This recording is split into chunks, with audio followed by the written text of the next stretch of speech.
nevertheless, we'll just continue on and it'll Okay, it's go. real. Yeah. Let's just stay unscripted. So your initial question was, uh, what would you like to see men stop doing? And I kind of want to continue to hear Bro Roberts what he was, finish saying what he was saying, just to kind of hear from everybody else. We're Will you finish live. your thought? Oh, absolutely. Just a brief recap. We're live. Principles rooted in capitalism, Puritanism, colonialism, they have made us so individualistic that we're not providing for each other and loving on each other the way we were originally intended to in the Eastern world. Like I said, we're Eastern people brought into not only the Western world, but that means its own ideas. The ideas we try to abide by with how we treat one another, they're not our original ideas. So here's what I mean when I say that. We as men, right, we were so caught up in trying to meet the standards of capitalism, and this whole system was not originally intended for us to succeed to begin with. And when our own women don't see us succeed in this own system, it creates a lot of resentment, because not only do a lot of men find themselves unable to protect their women socially and financially, it gets to the point to where it's even spiritually now, because there's just so much resentment towards one another, and we're failing to realize we're resenting each other because we're fighting so hard to meet individualistic standards perpetuated by capitalism. And that's just one major trap that we fall into every day without even realizing it. The Western world's theology is not love, it's not community, it's not rooted in God. It's rooted in greed. It's how much can I get out of something with putting as little as I can into it. That is really the basis for capitalism. Slavery is the byproduct of capitalism, right? How much can I get out of a group of people with that without having to put anything into them? Free labor, pretty much. And so these ideas still extend into today, and it's part of what's causing such a major rift between black men and black women in the U.S. in particular. I can say for sure. So that's my take. Okay. We are streaming live. Welcome to Barbershop Conversations, where black men have a voice and they converse. We're going to have a great show tonight, and I'm excited about it. We have awesome men of God. These are professional men, intellectuals, and they have a concern for their community. And I believe it's by God's design that we are here. All of these men are from Osceola, Arkansas. Great things coming from Osceola. We're going to get into our conversation tonight. And we're going to be talking about the state of the black family. We know that the black family is a wonderful thing, but we have our problems, we have issues, not all created by us, but some of them, yes. But we're going to talk about some things and come to a conclusion about some stuff, because we have a lot of work to do in a short time to get there. And the first step to fixing any problem, well, second step. First step is admitting that you have a problem. First step is talking about it. And that's what we're going to do tonight. We have here on the panel Sam Davis, ex-police officer from Maryland. We have O'Darian Morris, beautiful singer. If you never heard him sing, you're missing something, from Cape Girardeau, Missouri. There's Tommy Baker from Marion, Arkansas. Nursing home administrator Danny Williams, my brother. He is an attorney. Has been an attorney for how many years? 28. 28 years. And we have John Roberts, my buddy, my friend. I see that I've known him since he was a little kid. He was almost too young to walk, but he too is an attorney. But I'm excited about this show tonight, because when I asked these young men will they be willing to do the show, nobody said, I don't know, let me think about it. But they all said yes. They all said yes. And we're happy to have them here tonight. We're going to start off with a couple of questions. because we're here to uplift the black man and to uplift the to inherit to increase the spirit of community among our people. Um, and we know we cannot rebuild a community without including the black man. And this has been our mistake for a long time, is trying to rebuild something and being exclusionary.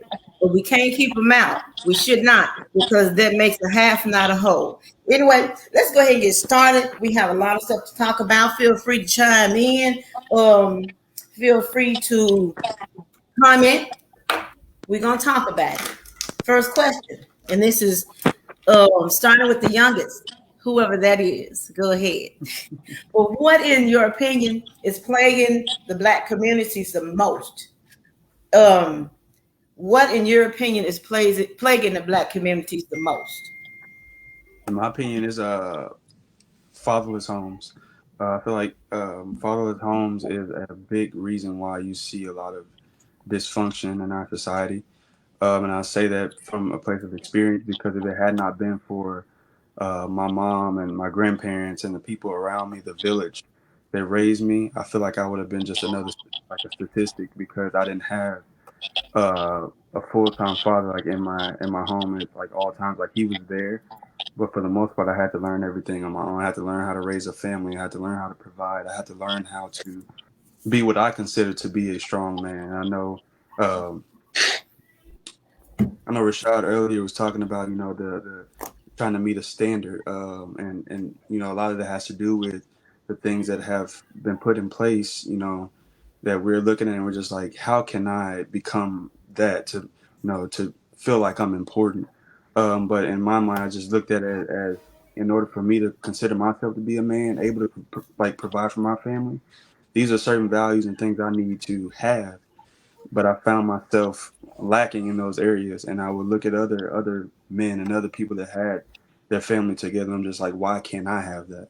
And sometimes it forced me to kind of find ways around that, and try to find ways to better myself, even if that was a bad way where I can feel like I had value. I mean, that's what it was. So I feel like fathers' homes is a big issue. Like, you need the guidance and the structure. Not saying, mothers can't do that, but a father's a big part of the family. Because we were not designed to be alone. There are single parent homes, and it's an unfortunate thing. But even though you do the best that you can with your children, something is always missing if there's no man in the home. I had to come to grips with that, and it wasn't easy. Next person, anybody else? Anybody else? Sammy Davis. Oh no, I'm sorry, I missed that. But I mean, going along that same thought process as well. Again, as well as mothers can do, single mothers, I tip my hat to them. They do their very best, but it takes a man to raise a man. And I mean, so you have to have that in the home. I myself did not have my father around in my life growing up. And so, that left me in a place as well, trying to figure out on my own how to be a man, or what does manhood actually look like. I also was thankful that, I had my aunt and my uncle and my grandmother and that community around me to help, still guide and mold me in a direction to kind of, keep my head on straight, so to speak. But at the same time, I was always yearning and missing that relationship with my father. And it got to a place, and I'm gonna, wrap it up so somebody else can go. It took me later on into life to realize that God had purpose for my father really not to be there, and I didn't understand it, because what I didn't understand was that had he been in my life, him being ill-equipped to be able to raise a child and to show me how to be a man, he could have actually caused more damage in my life had he been in the home and ill prepared on how to lead. Because we just can't have, fathers in the household who don't know how to lead. We can't have men in the Right, household who don't, right. have their, and for me, if you don't have your ear to God, if you don't know how to lead, then you expect, your children, you expect, your partner to follow you, but they don't have the confidence in you to follow you, and that just creates other issues and everything like that. Because a broken household with a broken man, or those of us like I thought I was a man honestly when I wasn't. 18 did not make me a man, but by the laws of the land, they say yes, you're grown now, you're a man, and everybody expect you to get up on your own and start doing these things. The truth be told, I was still a little boy. Even as I started getting older, my age did not determine that I was still a man. It was somewhere along the line where I started to learn things and maturity and wisdom started to kick in. And that's what started developing my manhood. But I had nobody to teach me that, to show me that. And there was a lot of landmines that I stepped on that probably could have been avoided if I had strong male leadership in my life at the time. So that is definitely something that the Black family, the Black community, that we have to have strong men who know how to lead, and those who may not know how to lead naturally, we have to be teachable. We have to be able to be willing to have somebody mentor and pour into us, and be able to accept, that mentorship. And so I think even with the group of what we're doing right now, opening up this discussion, I see strong Black men in this forum right now that will have the ability to be able to pour into somebody if they are willing to allow themselves to be poured into. So that way, like you said earlier, you want to feel wanted. You don't want to feel that rejection. You want to be needed and everything like that. So yes, the absence of the father in the home, in the Black home, is detrimental to the structure of God's divine plan. It's detrimental. It destroys everything. The foundation is the family. That's the building block. The family that starts, it builds the schools, the homes, your job, the church, and everything. It's the community. The family is the bedrock of the community. And when it's broken without men in it, then then it stays broken, and we have to fix it. That's Awesome. correct. And I was laughing as he said that because once I was talking to God about, well, he was talking to me about the state of the Black family and everything that you just mentioned, men being absent from the home and from the church and from the family and from the schools and from the job, those exact things. God gave me those exact things because men are missing from those places. Danny, you want to chime in next? Yeah, I think it's also a very significant problem that our idea of for the strong Black man is, or desirable Black man, is not consistent with the American ideal. I think a strong Black male has to compete with a lot of things, one of them being white fragility. People are not comfortable with a strong, I won't even say aggressive, but a strong, assertive man who knows what his rights are and who wants nothing other than equality is a threat to a lot of parts of the system. Some of our sisters, our women, really feel threatened by that. It's not a very popular opinion, but the desexualization of the Black man is a significant problem. It may not be intentional, but it's definitely apparent. The images that are portrayed, the role models that are put out there for us are not put out there by us. That's a significant problem. We have to create our own matrix, our own rubric. As Francis Cress Welsing once said, we have to learn how to play the Black side of the chessboard. Yes. That's it. We have to know who we are, and we have to value that. Right. Okay. And I'll just piggyback off that, just saying the image, just the Black man alone being present, period, whether in the home or in the community, it gives us the younger man something to see, something to mirror ourselves after. But if there's not a presence of the Black man there, what do we have?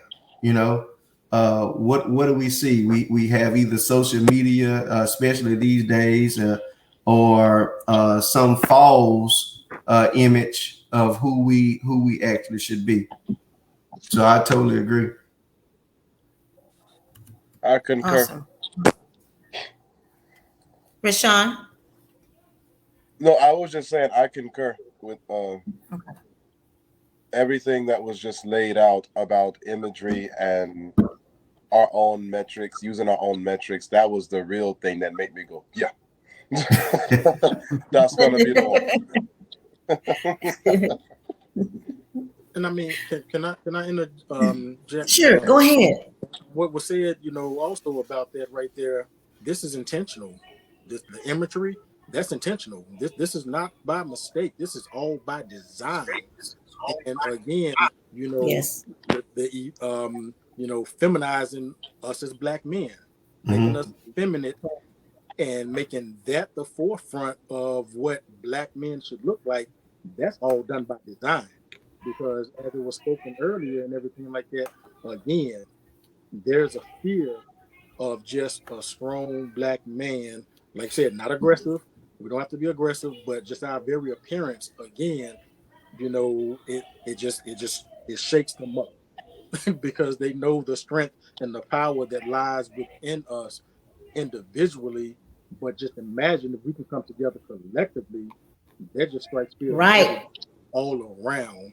And that's why the individualization of what's going on, again, we start going down this road, we'll end all the way back up, where it started in slavery and everything like that, to where you bring it to the forefront where they was dividing us then and trying to cause us to, listen, I will give you favor, I will give you these perks if you obey, if you do these things, if you tell on this person, Wow. do this. And it created a divide from the field to the house. And so you building is design, distrust. You having it where we as black people, even from back then, that start getting built into us. That is still beneficial to the system. Yes, it still is, and it's still happening. So we haven't been able to even get over the hump of things like that yet. But again, it's by design. So it's not happenstance. They're trying to do everything to keep us from being in the rightful places that we need to be. Yes, sir. Right. I think Go ahead. I'm thinking like, and this is so good that what we're talking about, the representation, we're talking about the how we view like the black man, how we view each other. I think the thing that I've dealt with personally is that like when I want to be outspoken, when I want to be the person who tries to do better for myself and create paths for myself to succeed, and not only myself, but my community, those around me. If you go outside of what's expected of you by society or the limitations they put on you, then you consider to be this angry black man that just wants to tear up stuff. You look at people like Dr. King and all these Right. people that stood for something strong, they were taken out because all they wanted to do was see something. They wanted to get what was rightfully theirs, that was within their right to have and to achieve. And like that's a lot of what we see. Like I've dealt with that my entire life. If I'm outspoken and if I try to be better, then you're just an angry black man just trying to you're never satisfied with anything.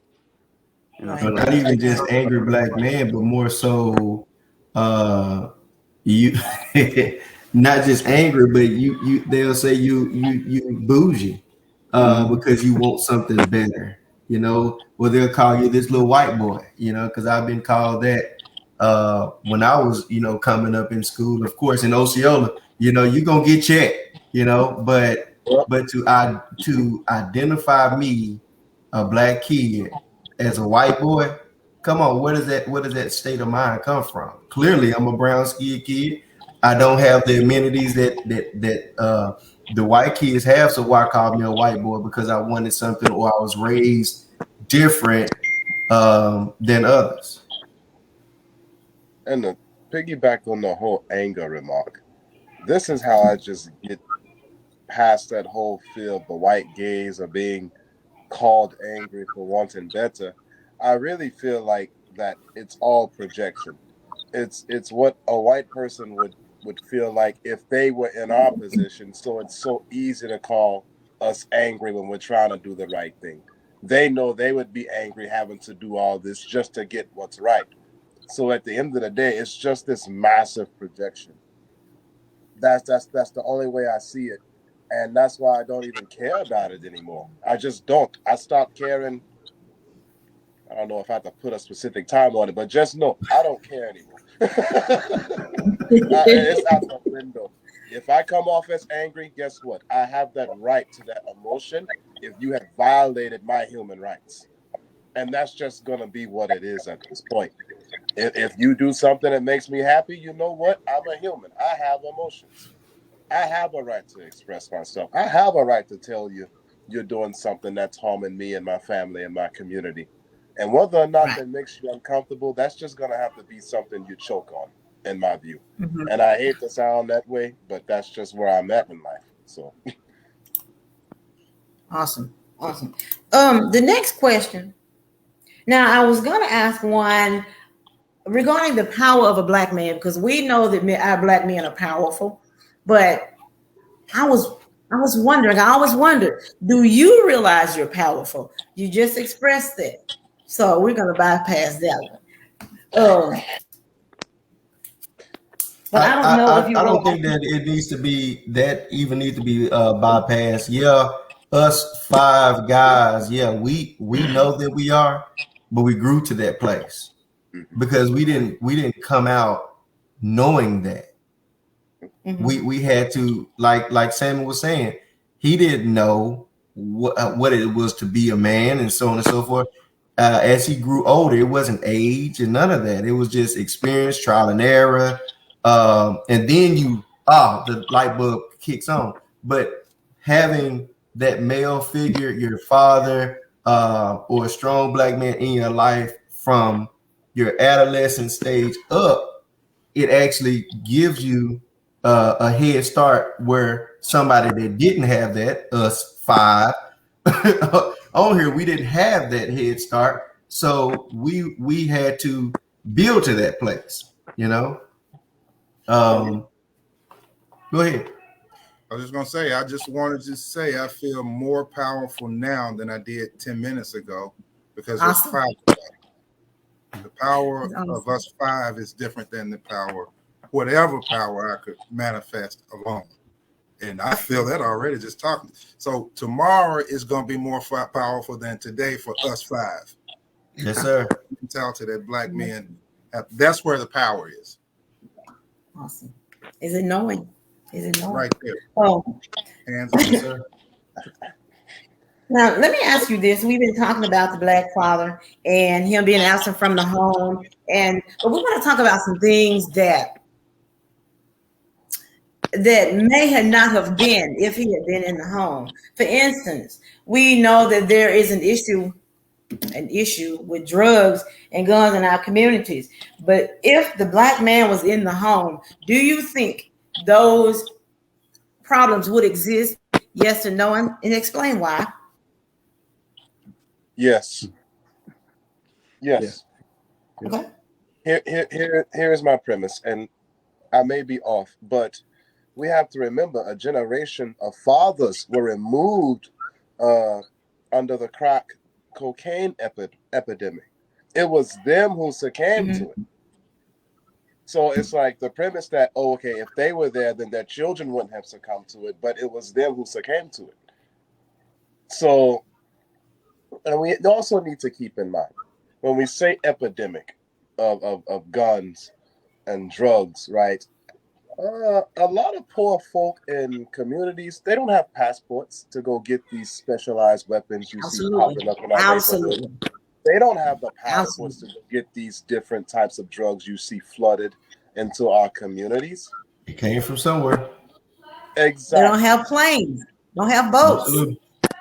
Where's a lot of us going? I know growing up, I didn't get on my first flight until I was 19, and I was sponsored by the university to study. Okay, that's just what it is. Like, and I'm not saying all black people can't go anywhere because we're all poor. That's not what I'm saying. But for the vast majority of us, poverty is synonymous with our experience in the U.S. And so that would preclude us from having the ability to go and acquire the things we're seeing in our streets. So with that being said, I would say yes. If the government, wanted to do what they did, they still would have found some kind of way to effectuate it. I think the problem at its root, why we see so much is the gun violence and the drugs is basically we have generations before us who may not have fully understood themselves, right? And if Right. they didn't have the framework to pass down, what are we supposed to do? So that's what we're up against. It's not just the system in of itself. It's we've lost our original framework. Right. So let me say whether the Willie leathers were true or not, it still showed or depicted the picture of the black man being emasculated and torn down in front of the family, the wife, the children, and it decimated our character entirely. So whether those letters are true or not, we know those things happened in reality. And the problem is the black man has not been restored back to that position since that moment in time. And if it wasn't slavery, now we're talking about crack cocaine. And so the image of the black man through the generations, there hasn't been a restoration. Name one moment where there was restoration. I remember the Million Man March, but were we really restored at that moment? No. I would No, say you no. It was got a to restore gathering. that paycheck. You got to restore that paycheck. When the black father's taken out the house, that paycheck is taken out, and that's oftentimes replaced by drug money that young cats are replacing their fathers or think they're replacing their fathers. Correct. So that also is advantageous to the American system that we live in sometimes, to not have the black father in the house. So I don't think a lot of those things would go on if the black father was still in the home. He made his money a different and more responsible way. Right. Absolutely. I mean, I'll say this point before you move on. Just think about this, and please don't take offense to this if you ever live in public housing. But most public housing, if you are not married to that black woman, a man can't be in there living with her. It's too much like right. Keep It's intentional. the black woman and her children, keep her pregnant, barefoot and pregnant in public housing, give her them food stamps, but you can't have a man in the house. And that's why the quote unquote project chicks sneak their men in and afraid to be caught with the man living there. I think that's a good point. I've kind of thought about it a lot. Like I won't say that I know everything, but from what I've seen, it seems like the government almost incentivizes the father being out of the home. It's just like if you don't have the father there, then we'll pay you this amount of money, or even if you're not married, you can have these certain amount of kids. But if you notice, the person that's the founder of the abortion clinics, her main goal and purpose was to totally annihilate the black race. That was her vision and goal for that. And they placed these clinics in low income neighborhoods, poverty stricken neighborhoods, to where if I can't provide for these kids, the first thing I'm gonna do is I'm gonna go take them take myself to the abortion clinic, and I'm gonna rid myself of it because I cannot provide. That's why you see billions and billions of black babies killed every year because of things like this. And like I said, I don't know all the facts. I don't know everything about it. But from what I've seen and from what I've read and from what I've observed, like that's a problem. And it's only going to get worse if we don't do something about it. If we don't take a stand and say this is enough, Right. Well, see, you know what? That's why we're talking tonight. Because this is one of the first things that you have to do. Realize it's a problem. Then you talk about it. And if you talk about it enough, somebody else will join in. And then it'll be recognized more widely that it is an issue. I really appreciate you coming on here tonight. Let me ask you this. Now, have y'all ever heard of the black man's heaven? Never heard of the black man's heaven? Nope. No, never. Well, I haven't either, but I could have sworn that in the 70s or 80s there was a poem or something called the Black Man's Heaven. But I Googled it and I looked and I couldn't find it.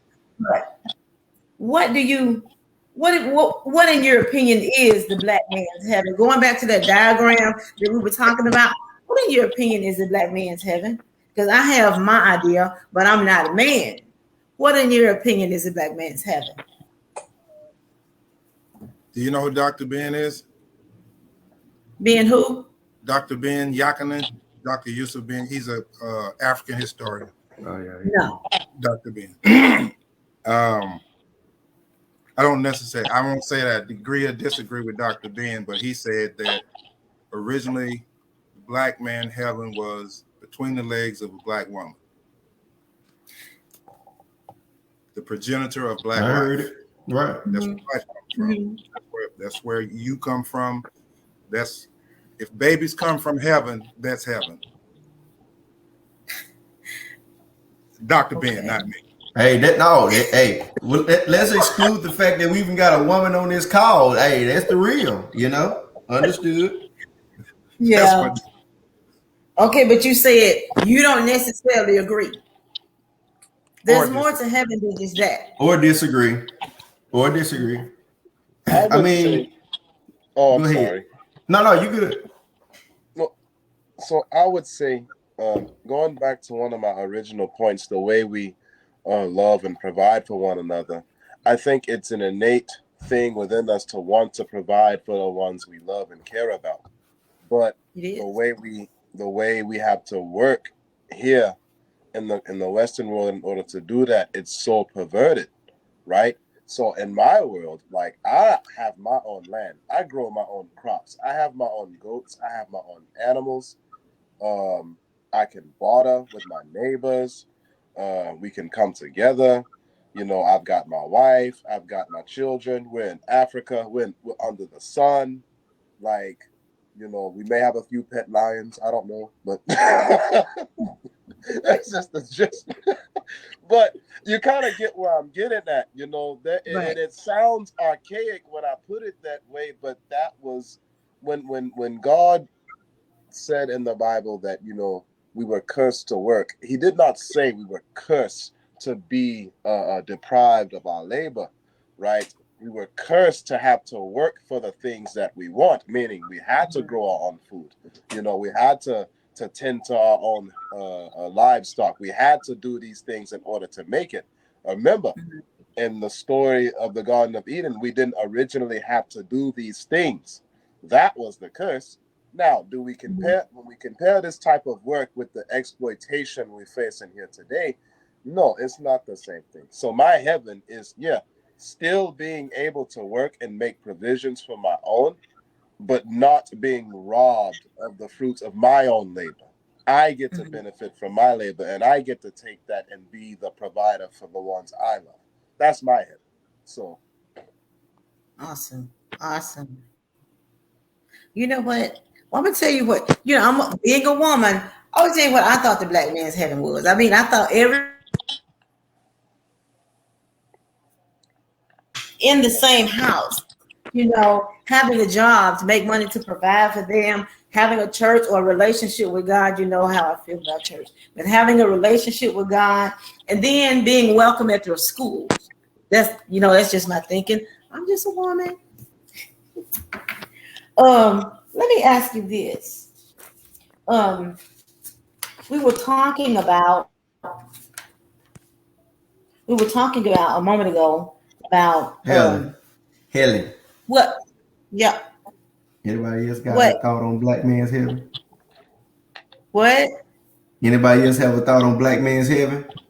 Oh, my bad. Look at you. Don't be Anybody rushing have us. I'm sorry. Go ahead. Man, this might be the only time we get a chance to even think about something like that.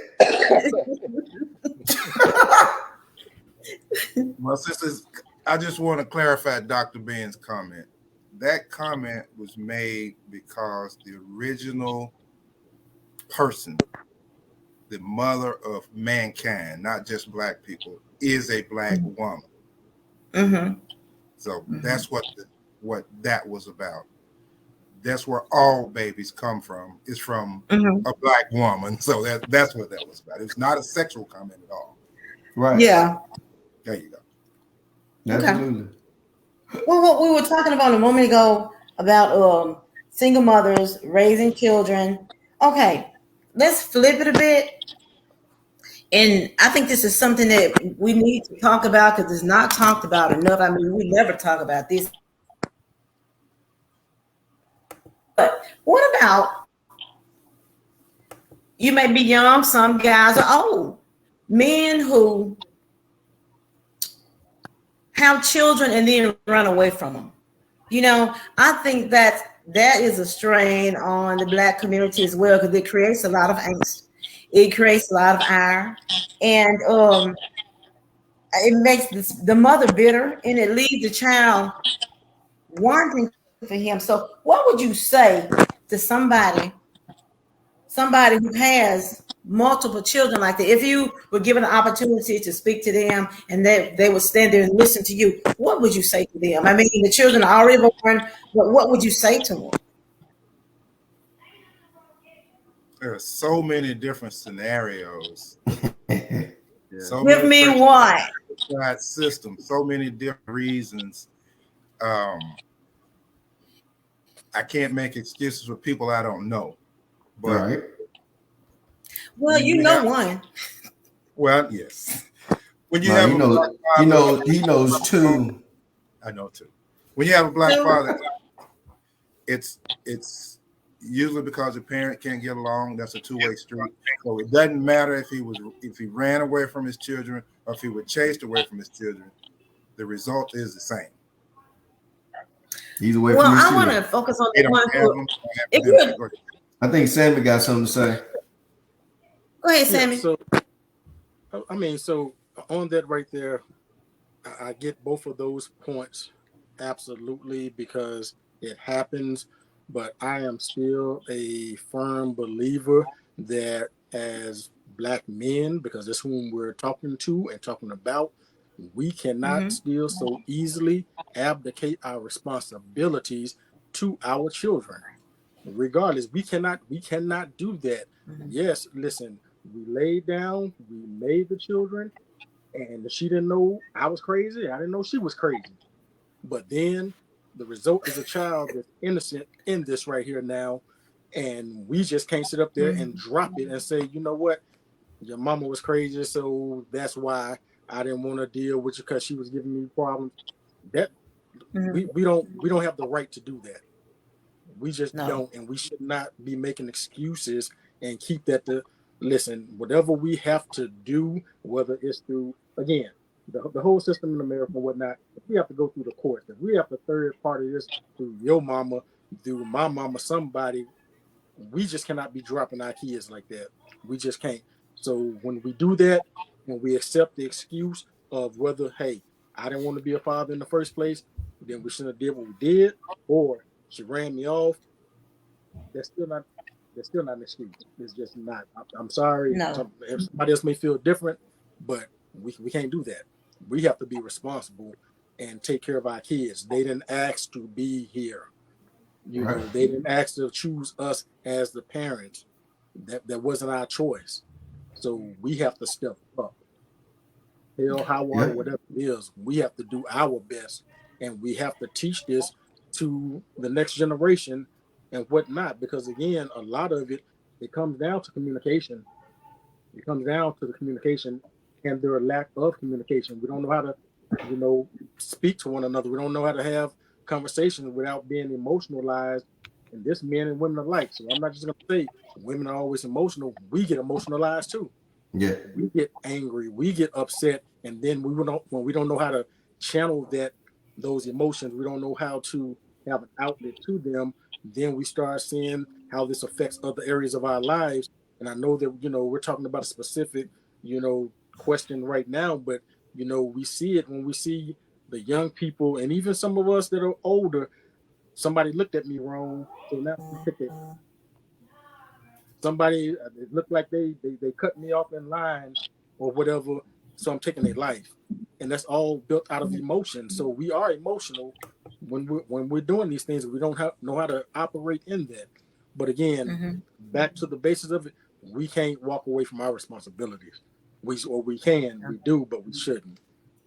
You I think should not understand the task either. It's a lot more complicated than just him and her. Like we've been talking about earlier, there are all kinds of outside pressures made to break that apart. So Yeah. you got to be together on some level to fight against outside pressures. If you Right. you got to be committed to the children. Like, that's glue. But as black men, we are warriors. We are fighters, and innately we have that fight in us. We are survivors, so we have it Absolutely. in us. And so, Absolutely. where does it kick in, though? Like you said, even with all the outside forces and whatnot, where does that kick in? To where we go, you know what? I'm still here. I'm still breathing. I'm not dead. So I still have an opportunity and a chance to sit up here and fight for these children, for my children. Yeah. Again, I think as Brother Rashad was saying earlier and everything like that, when we become so, I guess, selfish and individualized and focused on ourselves, and then we don't look at the bigger picture and go, this is beyond me. It took me a while to get to the place to understand that everything that I do is not just about me anymore. It affects my children. It affects my family. Again, that what we were talking about earlier. It affects the community. It affects the church, the school, the job. What I represent, what I do, how I move, how I behave, what I say, it affects everything. But when we don't think of it that way, and we're thinking about, I don't want to deal with her, meaning the mother of our children. I don't want to deal with the drama, or like Danny was saying, the outside forces. We lose sight of the big picture. It's still the children that we have to protect, because if we don't, then we end up in situations like myself, like other black men. We're trying to figure it out, and Right. along the way of doing so, we are hurting ourselves, we're hurting others, and we're not learning. So I want to place some specificity on this because, we say we're hurting the children, but I think if we spell it out, how our children get hurt due to poor decision making, not just by the black fathers, by both parents in these yes, situations, right? Here's how I'll spell it out. Let's say the black father leaves, right? He runs off, and that leaves the mother resentful. Here is something we're not talking enough about: the rates of abuse that we frame as discipline in our homes. Okay. Um, I know plenty of people who have heard their own mother say, in the midst of being physically punished, you're just like your dad, right? We don't look enough at that resentment and how that could pour out onto your child, right? All because you decided you didn't want to do your part, right? Another example of how that child gets hurt is, okay, and this may not mean a lot to you as the father because you're not the one dealing with it. Okay, seeing other kids come to their first day of school with their dads, right? And we're wondering, okay, well, why didn't my dad come to school with me, right? And I will say this: kids can be very cruel without realizing how cruel they are. So there are kids who get made fun of because their dad isn't around, right? I remember, and especially along racial lines, right? I hear some white kids make joke, "Oh, where's your dad, in jail? Or where's your dad at?" And it's like, okay, he might not be in jail. He just simply ran off. Like, if we can like point out these specific scenarios to explain like how your absence may damage your child, I think it may better I guess, motivate those who may be considering running off to stay and do their best to do the right thing. But I don't think we're not doing a good enough job with forethought, right? There's not enough forethought in our decision making, not just once the child is here, but who we are deciding to lay with and why we're deciding to lay with them and what the potential results could be of that, right? We didn't spend time with each other's families. We didn't get to know their medical history or their history of their mental health. We didn't The we mental, yeah. no one's doing that. Like no one's having enough forethought to sit down and do these kinds of things. Not on And the internet. In the black community, they're not. right. So You know it's what? In the what? Well, in the poor white but you community see too. it. You see it He's more. saying it. He's right. Like in the poor white community too. But Poor. then again, That's what we're looking at, the economic status. Right. right.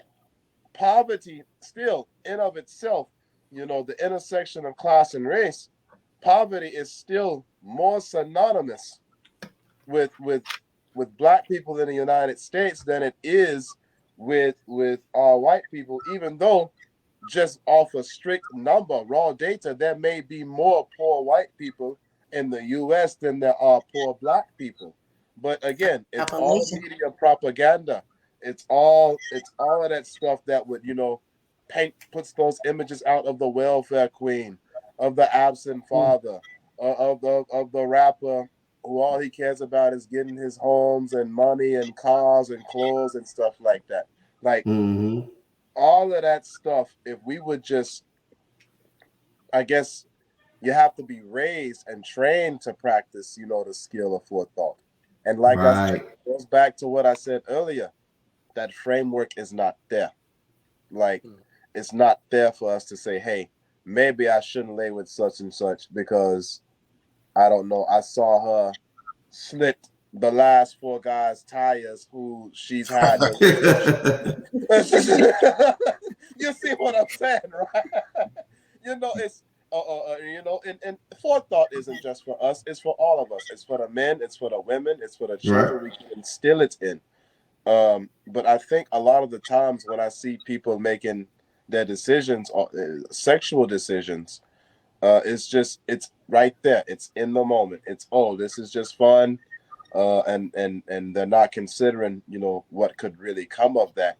And not just what could come of that in the form of a baby, the fallout after the baby if things don't work out. Now you're dealing with child support court. Now you're dealing with the legal system now, all because you're run off. Well, a lot of that sexual irresponsibility really stems from slavery once again, where they were breeding us. See, now that's the point that's the point that I wanted to make. Black men didn't just jump up one morning and say, hey, I'm gonna be promiscuous. I'm gonna get kids everywhere. It started somewhere. I know. It started with them. Darian has something. I think. Oh, go ahead. I think this is where I've gotten a lot of. I don't know how to say. I got a lot of flack for my view on this. I know that a lot of systems and things are in place that have contributed to the problems that we see. But I feel like, going back to the question we were just discussing, I feel like it comes from a skewed definition of what love is versus lust.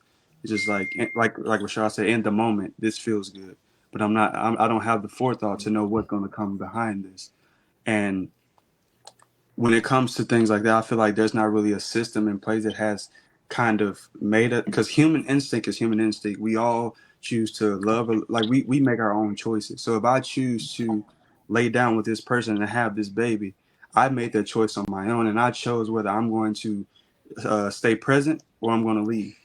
I feel like God has given us all the ability to choose, and it's up to you to decide, like, what am I going to do with the life I've been given, the free will that I've been given to make this child, to raise this family. Like that's on me. I can't say the system has made me love you this way because of the things that we've been through. Like, that's a big part of it, and it's passed down. But at the same time, we have to realize that human ways are just human ways. and we got to we got to have some accountability and take a step, like be able to say that I dropped the ball on this one, like I didn't live up to my responsibility. Right. Awesome. We've been talking about well, we got to talk about this now. If you had a magic wand once again, and if you could talk to the younger men who are like, well, young men, age 15, 16, not yet an adult, what would you tell them? I know that's kind of broad, but as far as becoming a black man, what would you tell him? That little girl you're trying to impress by robbing and scamming to get your SRT and showing your stacks on the Instagram. Look, she's not gonna care about you once you're put in jail or even dead. You'll get another one. I'm being for real. I'm just gonna put it out there the way it is. Like I said earlier, and the reason they do that, right? They're chasing that image. Oh, if I have this thing, these things are associated with manliness in the Western world. And if I can have these things, then women will like me. They will come after me. And it's like, no, they don't like you. They like the things you got, right? And Right. That's why you need the training on, finding a virtuous woman, right? And I know that's not something that's highly valued today, Find a woman with forethought, wisdom, and virtue, right? These are the things that will preserve you and add on to you and even help you multiply the very little you may have, right? Yeah. So what? You don't have a lot right now. So what? You come from where you come from, all right? But by doing these things and focusing on the right principles and values, you can truly set a solid foundation for yourself, the family you establish, and your own community, And hey, who's to say by doing these things you still wind up with an SRT and a lot of money and a big house? Who's to say that can't happen? It Right? can. Only in America. It can. Who's to say that can't happen? Some of Right? me, Jones. I need to talk to you. So that's something I would, with a gavel, just yell at them. I don't know. I would probably just being who I am, I would actually want them to know their value and their worth by asking them, do they even know who they are? How we got where we are. We had to figure out who we are, later in life. So just starting with that kid, planting that seed. Even if, like a kid, like this past week, it was a kid at Home Depot working a job. I mean, he looked like he was probably about 16, 17 years old in Memphis. I was like, I commended him, just sowing a seed in his life, telling him, look, I understand it's hard out here, but bro, you're doing it the right way, rather than out here, shooting and killing and trying to smash and grab like everybody else in Memphis is doing. So just kind of, get in their business and just ask them, hey, do you know who you are? Just to play on their conscience, mess with their heart. Because I guarantee you, they're not getting that at home. And it's sad, but that's the mass majority of the world now. They're getting what they're learning from TikTok and all this other stuff, Instagram, and those images have become God to them, versus actual true morals and values. And that's just, I guess, call me old fashioned, but that's just how I roll. I use old tactics, because the message don't change. People do. That's it. Sam? I mean, again, just whatever. I mean, everything they said, I'm in agreement with that. Just challenging their thought process and challenging what they are exposed to and what they're seeing and everything like that. Because again, when you start falling in love with the things of the world and everything that's going on around you because you're trying to get that quick come up and everything like that, that's enticing. That brings you in and gets you sucked in to a trap is what it is. So, I mean, with that, like Tommy was just saying, listen, what is it? What do you know about yourself? To dig into that portion of it, honestly, and see, because even at that age, around that age, we really don't know who we are. We're still trying to find our identity, but that's being defined by everything else, celebrities, like they said, the TikToks and the rappers and the just the athletes and everything like that, because they have things that they cannot touch. Us as black men, we are right there with them, so we're touchable. They can get to, they have access to us, and so is I believe that it's of importance that we make ourselves available to be seen and to be touched, so that way we can try to mentor and pour into them in that manner. Because you're not gonna be able to be there with Steph Curry, LeBron James, Right. you Right. can't get to them and actually have them, or the Nicki Minaj's or Cardi B's and stuff like Beyonce's. They will never be able to actually have access to them, but they have access to us. Right. You won't have access to Jay-Z and all, which you shouldn't be having access to these people anyways, but we are there. We're close enough to be touched and approached. And so we have to show them, again, listen, even if I have not been down your exact street, I was able, I struggle with those same things. I was tempted by the streets. I was tempted by these things, but I managed to be able to get away. God put me away from that. So on the other side, there is life. There is, like Rashad was saying, you still get that SRT and everything else, the big house and everything, and you can do it the right way. And we just have to make ourselves available to be able to pour into them to do that. Right. This is my last question. Doesn't have anything to do with the community, but I just have a curiosity here. We're almost out of time. We have 3 minutes, 12 seconds. 3 minutes, 12 seconds. I have a question for you. I asked my boys, so I'm asking you. If you had a choice to receive reparations or for our true history to be taught, which would you choose and why? Reparations or our true history to be taught? Give me my money so I can go in Africa. I know enough about history to go and teach. So I'm not going to sit here. I don't want you to teach me my history anyway. I'll go research it. I'll go collect the data, and I'll teach it once I get the money and resources. Okay, that's how I'll do that. Okay. Or Darian, reparations or history? Because go ahead. I'm exactly what Rashad is. Give me the reparations, and I'll go teach my. Because look, the victor they tell what they want to tell anyway. The people that have so-called won, they'll tell you what they want you to know in order to keep you down. You got to give me the money. I'll go and I'll figure myself. Learn it yourself. Anybody else? Sammy. Look, right now we betting 1,000 because I'm going for the reparations as well.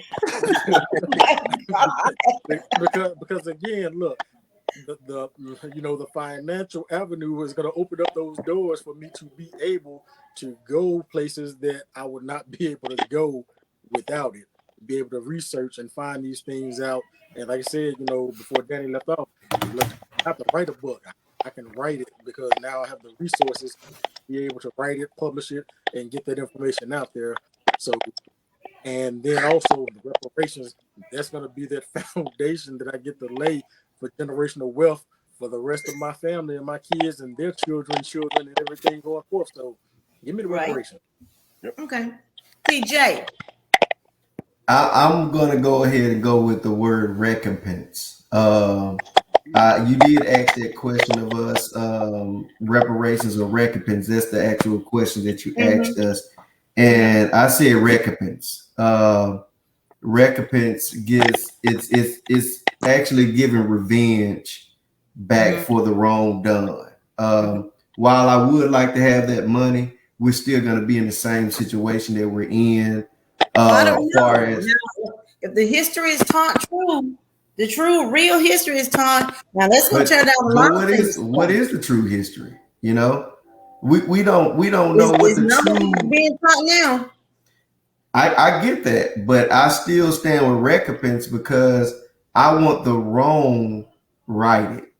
I want, because truth be told, recompense can go right into that reparations.